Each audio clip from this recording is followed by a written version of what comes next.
To create a tooth-borne case, click New Case. Enter patient and dentist name.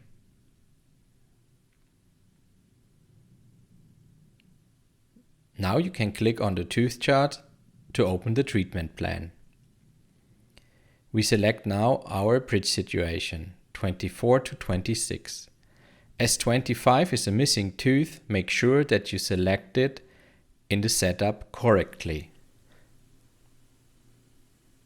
Click Done to continue. In case you're using STL files, you can directly load them below Model Scans. If you want to scan, just click Save.